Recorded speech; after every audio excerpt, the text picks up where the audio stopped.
여기까지인가? 소대장 동지, 그냥 가십시오.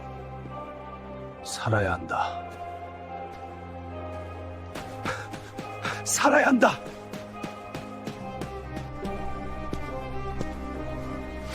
아!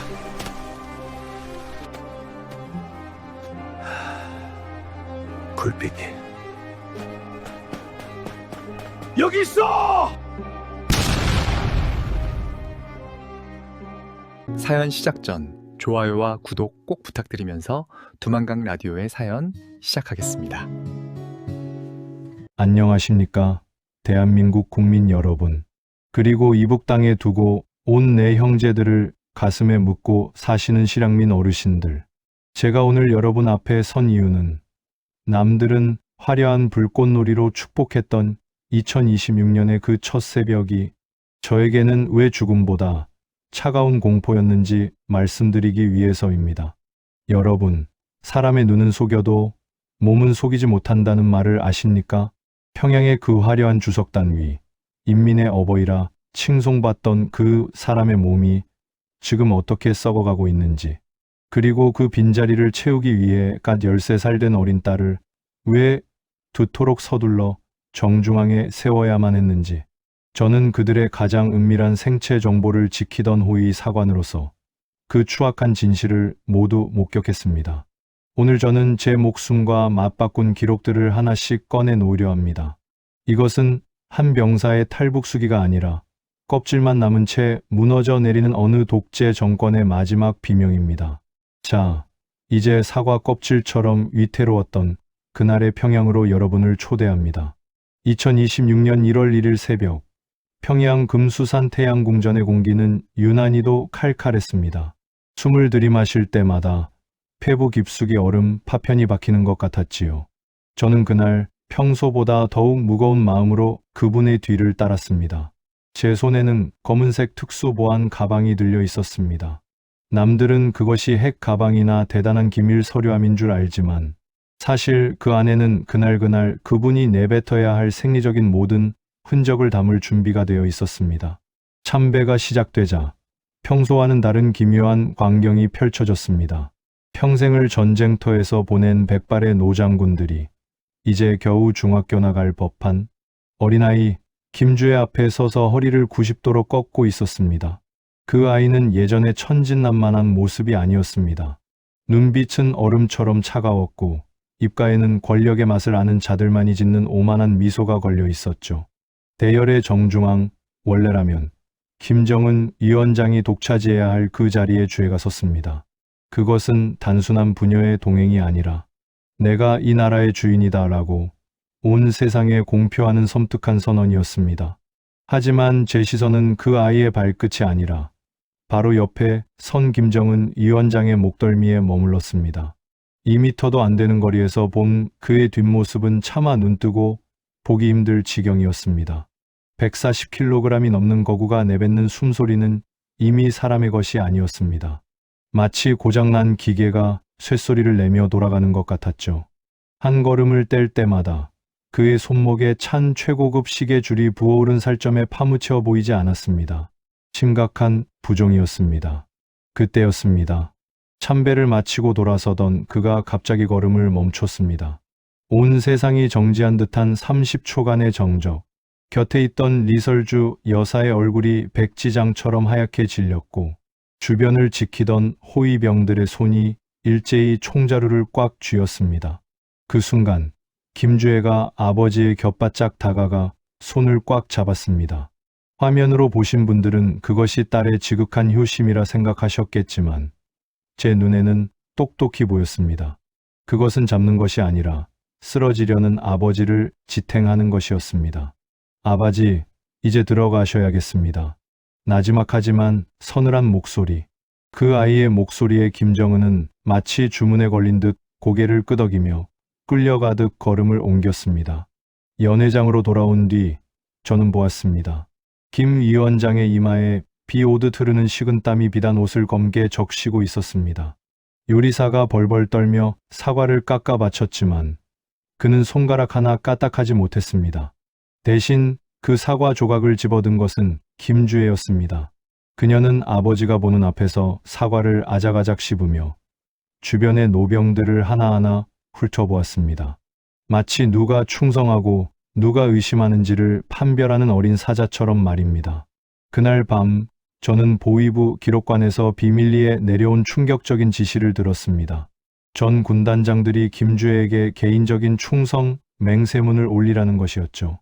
2026년 신년의 태양은 떴지만 평양의 태양은 이미 지고 있었습니다. 제 손에 든 보안 가방 안에는 그날 밤 김 위원장이 토해낸 핏기 섞인 타액과 정체불명의 외국산 약 봉투가 담겼습니다. 이것은 신격화된 지도자의 모습이 아니었습니다. 무너져가는 육체와 그 빈틈을 비집고 들어오는 어린 권력의 탐욕. 저는 그 사과 껍질처럼 위태로운 광경을 지켜보며 처음으로 스스로에게 물었습니다. 내 아내와 자식들이 굶어 죽어갈 때 나는 왜 이 괴물들의 배설물을 지키고 서 있는가? 제 가슴 속에서 차가운 반역의 불꽃이 튀었던 건 바로 그 2026년의 첫 번째 새벽이었습니다. 껍질은 붉고 아름다웠지만 속은 이미 시커멓게 썩어 문드러진 사과. 그 사과를 제가 직접 깎아내기로 결심한 순간이기도 했습니다. 여러분, 이것이 제가 사선을 넘기로 한 그 전조였습니다. 여러분, 북한 인민들은 학교에서 무엇을 배우는지 아십니까? 수령님은 무결점의 신이시기에 화장실도 가지 않으신다는 황당한 거짓말을 진리처럼 믿으며 삽니다. 하지만 그 신의 뒤처리를 담당했던 저에게 그 말은 세상에서 가장 역겨운 농담이었습니다. 제 이름 앞에 붙은 호위 사관이라는 명예로운 직함 뒤에는 매일 아침 그분의 전용 병기를 소독하고 거기서 나온 흔적을 수집하는 참담한 일과가 숨겨져 있었습니다. 2026년 1월 초 평양의 추위가 기승을 부리던 어느 날이었습니다. 김 위원장의 집무실 옆에 마련된 이른바 1호실이라 불리는 전용 화장실의 문을 열었을 때 저는 코를 찌르는 강한 약품 냄새와 함께 말로 표현할 수 없는 기묘한 악취를 맡았습니다. 그것은 단순히 사람의 배설물 냄새가 아니었습니다. 오랫동안 병마에 시달린 육체가 내뿜는 마취 속에서 무언가 골마 터진 듯한 비릿하고 무거운 죽음의 냄새였지요. 제 임무는 명확했습니다. 수거된 시료를 한 방울도 남김없이 특수 냉동 가방에 담아 평양의학대학 산하의 기밀 분석소로 이송하는 것이었습니다. 수령의 변비에는 국가 기밀 1호다. 단 한 조각이라도 외부로 유출되는 날엔 내 가족의 목숨은 없다. 상급자가 늘 입에 달고 살던 그 말은 역설적으로 그분의 건강이 얼마나 위태로운지를 증명하는 가장 강력한 증거였습니다. 그날따라 수거된 변의 상태는 유독 심각했습니다. 짙은 혈흔이 섞여 있었고 그 사이로 채 소화되지 않은 정체불명의 외국산 약 알갱이 잔해들이 보석처럼 박혀 있었습니다. 나중에 몰래 알아낸 사실이지만 그것은 독일과 프랑스에서 비밀리에 들여온 초고강도 심혈관 치료제였습니다. 인민들은 강냉이 한 줌이 없어 배를 곪는데 그 신이라 불리는 사내는 자신의 생명을 연장하기 위해 한 알에 수백 달러가 넘는 약을 입에 털어넣고 있었던 겁니다. 더욱 기가 막힌 것은 그 기밀을 처리하는 과정이었습니다. 최고 지도자의 몸에서 나온 흔적을 지우기 위해 우리는 프랑스산 최고급 향수를 화장실 바닥이 젖을 정도로 뿌려댔습니다. 굶주린 인민들이 1년을 먹고 살 수 있는 돈이 단 한 번의 보리를 지우는 향수 값으로 허공에 날아가는 꼴을 보며 저는 헛웃음이 났습니다. 이것이 진정신의 모습인가? 아니면 향수로 냄새를 가려야만 유지되는 가짜 우상인가? 어느 날은 김 위원장이 화장실 안에서 고통스럽게 신음하는 소리를 문 밖에서 들은 적이 있습니다. 문 하나를 사이에 두고 절대 권력자는 짐승처럼 헐떡이며 제 수명을 갉아먹는 고통과 싸우고 있었고 저는 그 비참한 소리를 숨기기 위해 복도에서 군가를 크게 불러야 했습니다. 그 순간 제 마음속에 견고하게 쌓여있던 충성의 벽에 커다란 금이 가기 시작했습니다. 내가 지키고 있는 것은 위대한 지도자가 아니라 자신의 배설물조차 두려워해 꽁꽁 숨겨야 하는 겁에 질린 한 명의 환자일 뿐이라는 확신이 들었기 때문입니다. 동료 요원들 사이에서도 암묵적인 금기가 깨지고 있었습니다. 말 한마디 잘못하면 소리 없이 사라지는 평양이었지만 서로의 눈을 보면 알 수 있었죠. 수거 가방의 무게가 날로 무거워질수록 우리의 절망도 함께 무거워지고 있다는 것을요. 특히 이번 2026년 새해에 김주애가 그토록 서둘러 등판한 진짜 이유를 우리 보안 요원들은 본능적으로 체득하고 있었습니다. 김 위원장의 화장실에서 흘러나오는 저 죽음의 냄새가 이미 숨길 수 있는 단계를 넘어섰다는 사실을 말입니다. 냄새를 감추기 위해 뿌리는 향수가 더 독해질수록 제 영혼은 질식할 것 같았습니다. 깨끗하게 닦인 변기 위로 비친 제 얼굴은 더 이상 자랑스러운 공화국의 전사가 아니었습니다. 배설물을 신처럼 모시는 가련한 노예에 불과했죠. 저는 결심했습니다. 이 역겨운 냄새가 진동하는 성역을 반드시 벗어나겠다고, 그리고 전 세계에 알리겠다고 말입니다. 당신들이 우러러보는 그 태양은 이미 속에서부터 썩어 문드러져 악취를 풍기며 저물고 있다는 사실을 말입니다.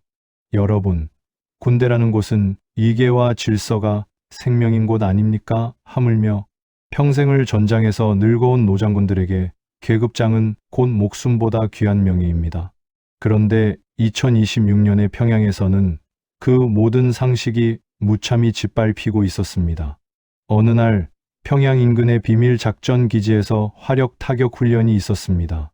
영하 20도의 칼바람 속에서 가슴에 훈장을 주렁주렁 단 7순의 원수와 대장들이 줄을 서서 기다리고 있었지요. 누구를 기다렸을까요? 바로 김주애였습니다.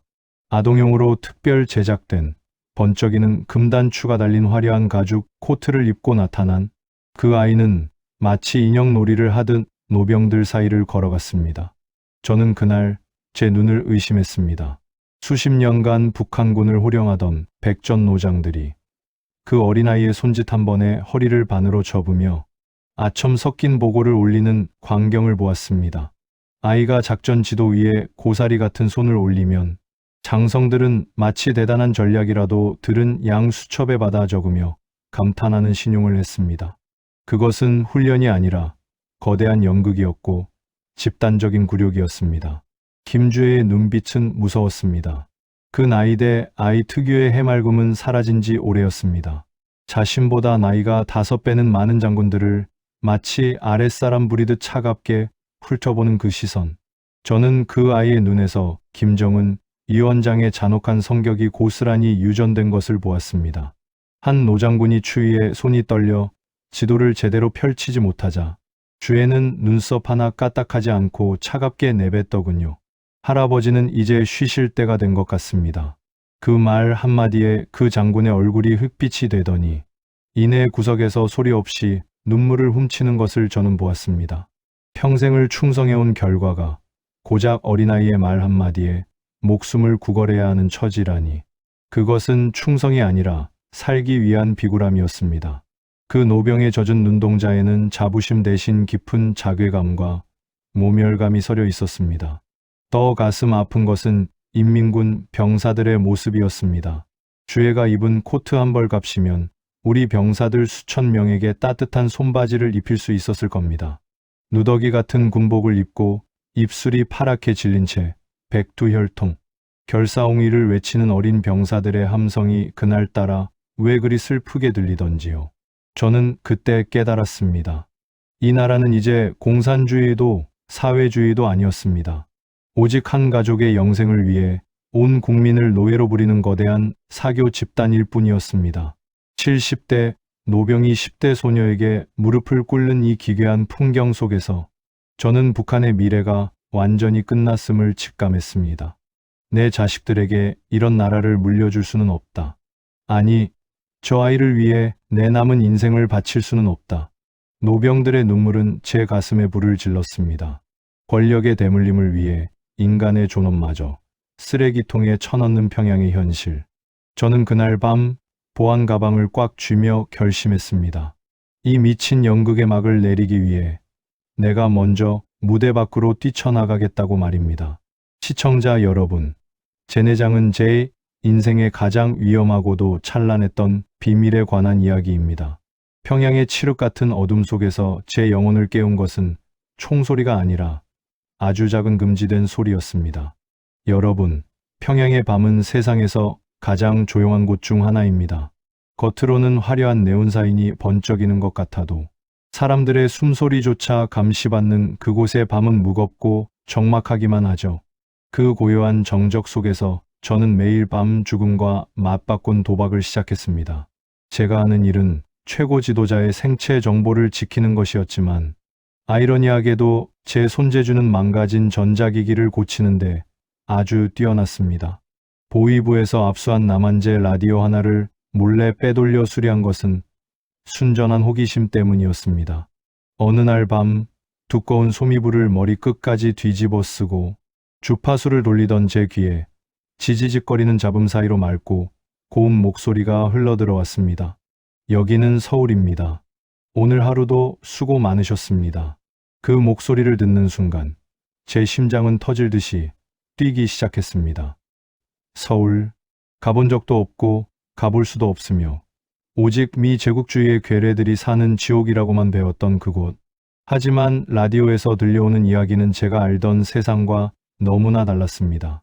그곳에서는 이름도 모르는 평범한 노인들이 공원에 모여 장기를 두고 청년들은 나라의 간섭 없이 자신이 하고 싶은 공부를 하며 누구를 숭배하지 않아도 배불리 먹고 웃고 있었습니다. 특히 새해를 맞아 가족들이 모여 떡국을 나누어 먹고 덕담을 나누는 평범한 시민들의 인터뷰를 들었을 때 저는 이불 속에서 소리 없이 오열했습니다. 아, 저들은 인간으로 살고 있구나. 저들은 배설물 가방을 지키지 않아도 어린아이에게 무릎을 꿇지 않아도 저렇게 행복하게 살 수 있구나. 비교할수록 비참해졌습니다. 낮에는 수령의 똥통을 금금보화처럼 지키고 밤에는 배고픔에 신음하는 자식들의 얼굴을 보며 눈물을 삼켜야 하는 나의 삶. 서울의 평범한 일상이 평양의 최고 엘리트인 저에게는 꿈속에서도 꿀 수 없는 기적이었습니다. 그러던 어느 날 밤 라디오 주파수에서 귀를 의심케 하는 소식이 들려왔습니다. 2026년 북한의 식량난과 김정은 위원장의 건강 이상설을 데이터로 분석하는 뉴스였지요. 북한 고위 요원들의 동요가 심상치 않다. 자유를 찾는 이들을 위해 대한민국은 언제든 문을 열어두고 있다. 그 순간 제 손에 들린 라디오가 차가운 기계가 아니라 저를 구원하러 온 천사의 손길처럼 느껴졌습니다. 하지만 공포는 그림자처럼 따라붙었습니다. 너도 그 소리 들었니? 어느 날 복도에서 마주친 동료 요원이 제 눈을 빤히 바라보며 던진 질문 하나에 제 심장은 바닥으로 떨어졌습니다. 보위부 요원들이 제 방을 수색하러 왔을 때 성경책 뒤에 숨겨둔 라디오가 발견될까봐 겪었던 그 아슬아슬한 대치 상황은 지금 생각해도 손발이 떨립니다. 평양의 밤하늘은 여전히 아름다웠지만 제 눈에는 이제 거대한 감옥의 천장으로만 보였습니다. 라디오에서 흘러나오는 금지된 노래들은 제 가슴 속에 자유라는 싹을 틔웠고 그 싹은 무서운 속도로 자라나 제가 평생을 바쳐온 가짜 신념들을 무너뜨렸습니다. 나는 짐승의 경호원이 아니라 사람의 아버지가 되고 싶다. 이불 속에서 흐느끼며 맹세했습니다. 저 주파수를 따라 저 따뜻한 목소리가 들리는 곳으로 가겠노라고. 그것이 제 인생의 경로가 완전히 바뀌게 된 2026년 겨울 밤의 밀서였습니다. 여러분은 사과하면 무엇이 떠오르십니까? 빨갛고 탐스러운 한 입 베어 물면 단물이 터지는 그런 과일이지요. 북한에서 사과는 흔치 않은 귀물입니다. 특히 2026년 새해 김정은 위원장의 연회상에 오르는 사과는 전 세계에서 가장 좋은 것들만 골라낸 이른바 특각 제품입니다. 어느 날 밤 저는 김 위원장의 야간 집무실 청결 상태를 점검하다가 구석에 놓인 사과 상자 하나를 발견했습니다. 겉보기엔 눈이 부실 정도로 붉고 탐스러웠습니다. 그런데 상자 근처로 다가가자 코를 찌르는 시큼하고 역한 냄새가 났습니다. 이상해서 사과 하나를 집어들어 돌려보니 보이지 않는 뒤편이 형체도 없이 뭉개져 검은 물이 흐르고 있더군요. 껍질만 겨우 버티고 있을 뿐 속은 이미 완전히 썩어 문드러진 상태였습니다. 그 썩은 사과를 보는 순간 저는 소름이 끼쳤습니다. 이게 바로 지금의 평양이고 이게 바로 저 김정은이구나. 당시 평양은 겉보기에 더없이 화려했습니다. 새해를 맞아 불꽃놀이가 밤하늘을 수놓고 김주애는 비단 옷을 휘감고 TV에 나왔지요. 하지만 그 화려한 조명 뒤에서 제가 목격한 진실은 참혹했습니다. 김 위원장은 극심한 스트레스와 지병으로 밤마다 폭식과 폭음을 일삼았습니다. 자제력을 잃고 음식물을 입에 밀어 넣다가 숨 가쁘게 기침을 하며 괴로워하는 그의 모습은 인민들이 믿는 무결점의 신과는 거리가 멀었습니다. 더 기막힌 것은 인민들의 삶이었습니다. 연회장에서는 전 세계 산의 진미가 썩어서 버려지는데 평양 변두리의 배급소 앞에는 며칠째 굶어 안색이 노란 노인들이 눈발을 맞으며 서 있었습니다. 제가 고향에 계신 어머니로부터 몰래 받은 편지에는 이런 구절이 적혀 있었습니다. 얘야, 이웃집 손주가 며칠째 잠만 자더니 결국 깨어나지 못했단다. 배가 고프다는 말도 못할 정도로 기운이 없어서 말이다. 그 편지를 읽으며 저는 주먹을 피가 나도록 쥐었습니다. 인민의 어버이라는 구호가 적힌 커다란 벽보 아래에서 아이들이 굶어 죽어가는데 그 어버이라는 자는 자신의 배설물 보안을 위해 하루에 수천 달러를 쓰고 딸에게는 수천만 원짜리 명품 코트를 입히고 있었습니다.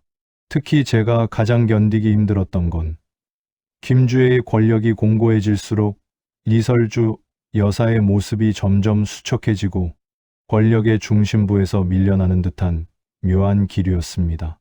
아직 10살 남짓한 아이가 권력의 비정함을 먼저 배워서 제 어머니를 밀어내고 늙은 간부들을 쥐락펴락하는 모습. 그것은 효샤오도 아니고 일률련론도 아닌 그저 괴물들의 왕좌의 게임일 뿐이었습니다. 사과는 이미 안에서부터 썩었다. 껍질이 터지는 것은 시간 문제다. 그날 이후 저는 김정은을 볼 때 지도자가 아니라 무너져가는 썩은 사과를 보듯 했습니다. 신격화라는 화려한 껍질을 한 겹만 벗겨내면 거기엔 탐욕과 질병, 그리고 인민의 피눈물만이 가득했습니다. 여러분, 시들어가는 꽃은 물을 주면 살지만 속이 썩은 과일은 버리는 것 외엔 답이 없습니다. 저는 결심했습니다.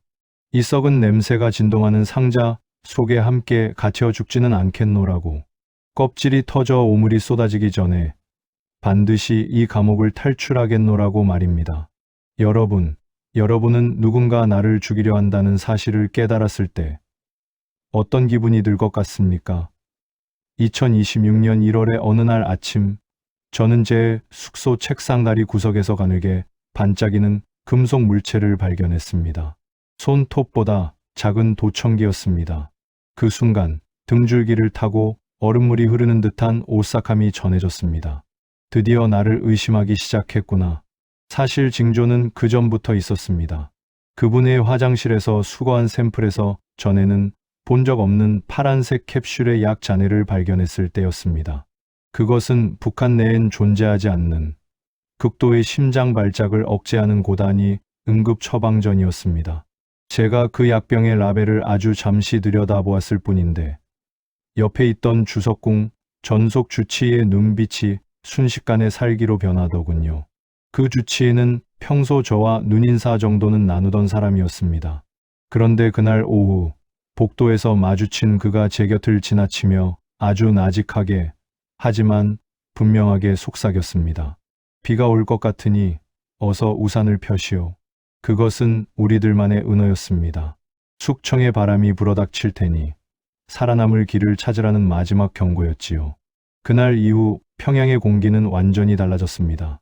제가 지키던 주석궁의 보초들이 교체되었고 저와 가장 가깝게 지내던 동료 호위병이 어느 날 아침 소리 소문 없이 사라졌습니다. 보위부 요원들은 제1거수일투족을 감시하기 시작했습니다. 제가 화장실에 가는 시간, 물을 마시는 횟수까지 기록되는 것이 느껴졌습니다.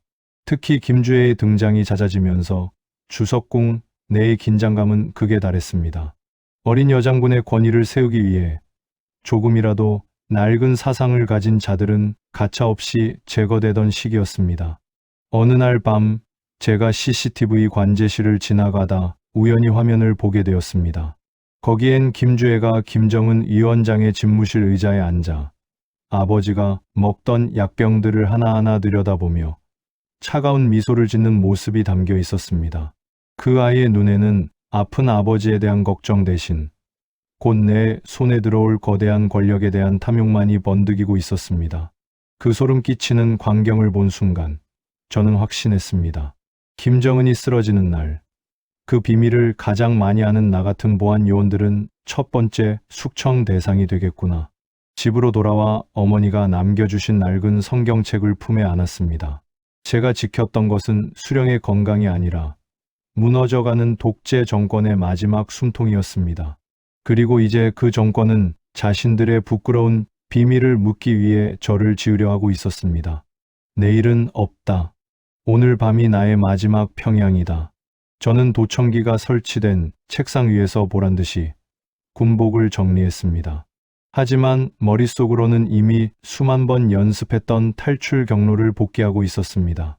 2025년의 겨울은 유난히 길고 잔인했지만 제 가슴 속에는 그 어떤 총칼로도 막을 수 없는 생존의 불꽃이 타오르기 시작했습니다. 여러분, 죽음을 예감한 인간이 내딛는 첫 발자국이 얼마나 무거운지 아십니까? 저는 그날 밤 제 생애 가장 무겁고도 단호한 걸음을 뗐습니다. 여러분은 인생의 벼랑 끝에 서 보신 적이 있습니까? 저는 제 숙소 작은 상 앞에 앉아 사과 하나를 마주하고 있었습니다. 제 손에는 평소 김 위원장의 과일을 깎아 바치던 아주 잘 드는 은빛 과도가 들려 있었지요. 서거, 정적만이 감도는 방 안에서 칼날이 사과 껍질을 파고드는 소리만이 울려 퍼졌습니다. 저는 아주 세밀하게 단 한 번도 끊어지지 않게 껍질을 깎아 내려갔습니다. 그것은 제 인생에 대한 마지막 예우였습니다. 이 껍질이 끊어지는 순간 저라는 사람의 과거도 평양에서의 명예도 그리고 제가 지켰던 그 가짜 신념도 모두 끊어질 것이라 생각했기 때문입니다. 이 껍질처럼 나도 얇게 깎여서 버려지겠구나.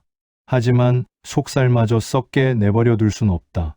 제 가슴 속에는 이미 거대한 결심이 서 있었습니다. 낮에 보았던 김주혜의 그 오만한 눈빛과 배설물 가방 속에서 진동하던 김정은의 죽음의 냄새를 떠올렸습니다. 그들은 인민의 고열을 빨아 화려한 껍질을 유지하고 있었지만 저는 이제 그 껍질을 벗겨내고 진실의 땅으로 가야 했습니다.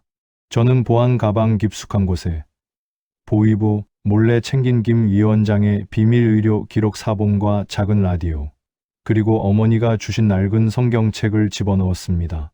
이것들이 발각되는 날엔 제 목숨은 고사하고 구족이 멸하겠지만 더 이상 두렵지 않았습니다. 이미 제 마음속에서 평양의 우상은 산산조각이 나 있었으니까요. 사실 저에게는 마지막 희망이 하나 더 있었습니다. 저를 감시하던 보위부 요원 중 한 명이 저에게 몰래 쪽지를 건넸던 겁니다. 형님, 저도 더는 못 버티겠습니다. 오늘 밤 11시 북쪽 국경 수송 차량의 검문은 제가 맡겠습니다. 그는 제가 친형처럼 아끼던 후배였습니다.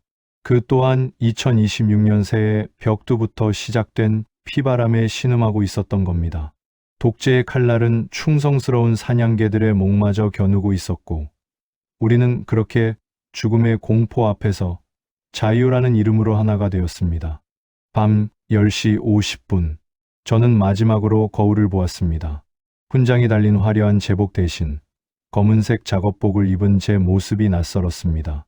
하지만 그 어느 때보다 눈빛만은 살아있었지요. 창문을 열자 평양의 차가운 밤 공기가 제 뺨을 때렸습니다. 저는 사과를 반으로 쪼개 한 입 크게 베어 물었습니다. 시고 떫은 맛이 났지만 그것은 제가 평양에서 맛본 마지막 진실이었습니다. 가자. 사람이 사람답게 사는 곳으로. 저는 가방을 꽉 쥐고 어둠 속으로 몸을 던졌습니다.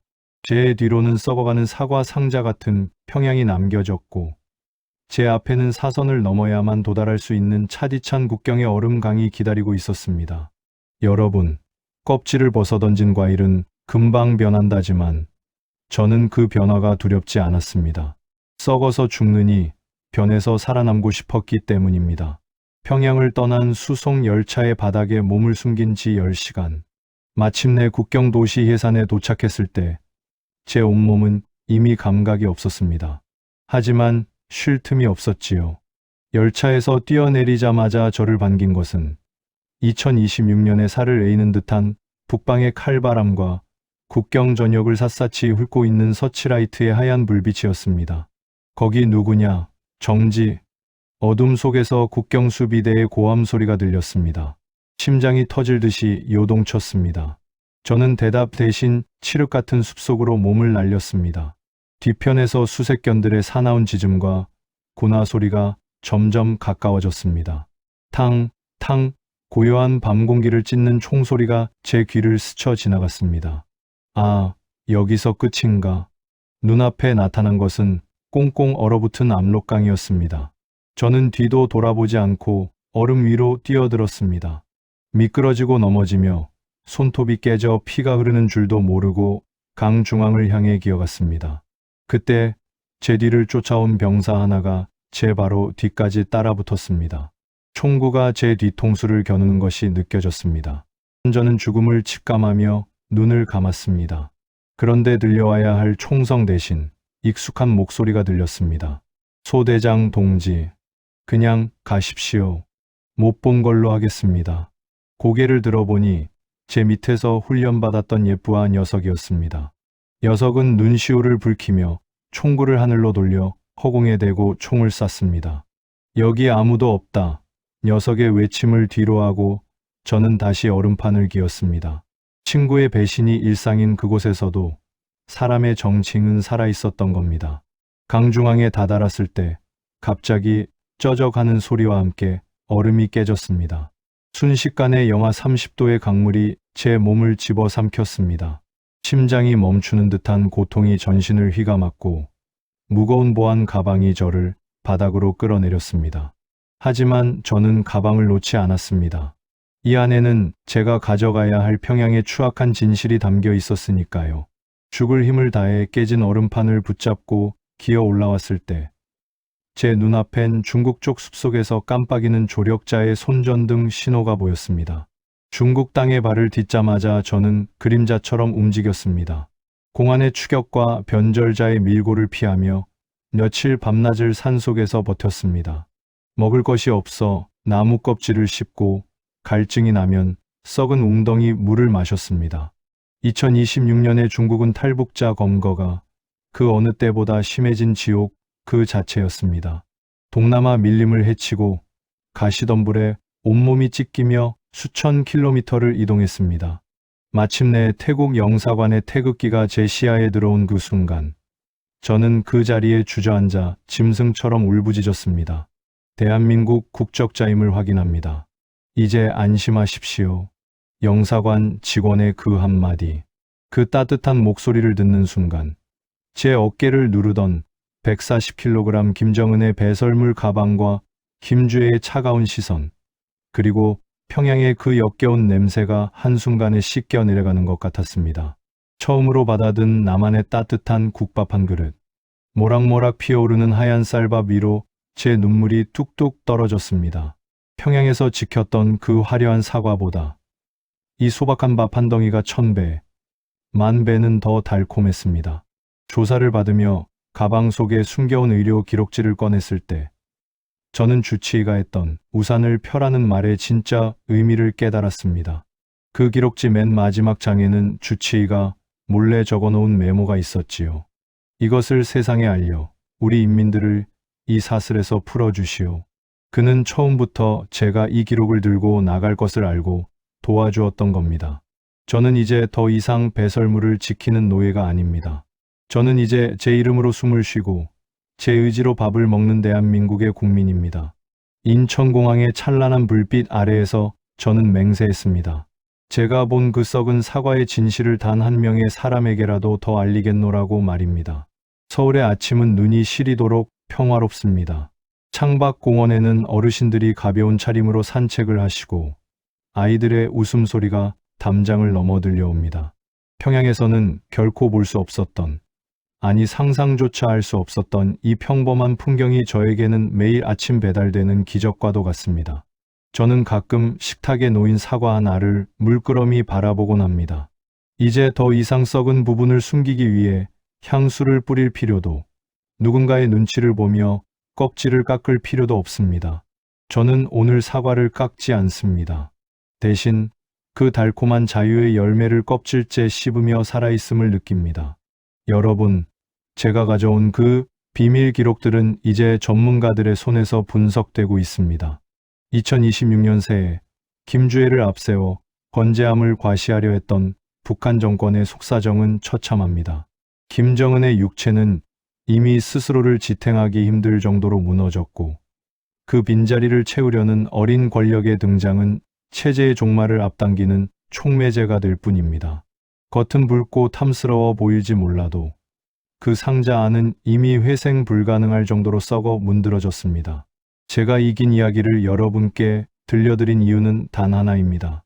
우리가 누리는 이 평화와 자유가 결코 거저 주어진 것이 아님을, 그리고 저 차가운 압록강 너머에는 여전히 썩은 사과 상자 속에 갇혀 신음하는 우리 형제들이 있음을 잊지 말아달라는 간절한 부탁 때문입니다.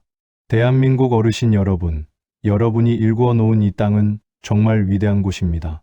수령의 배설물 가방을 지키는 대신 내 자식의 미래를 지킬 수 있는 나라, 어린아이에게 무릎을 꿇는 대신 인간의 존엄을 말할 수 있는 나라, 이 자유의 소중함을 부디 끝까지 지켜주십시오.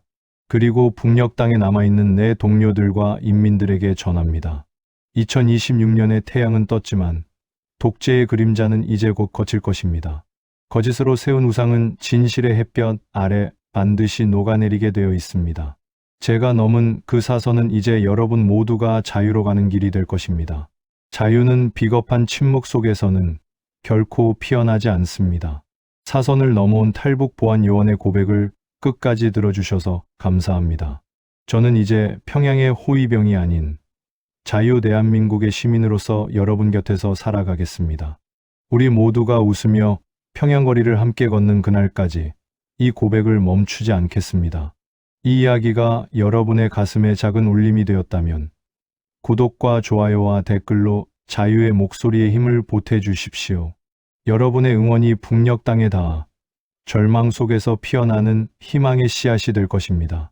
시청해주신 여러분, 진심으로 감사합니다.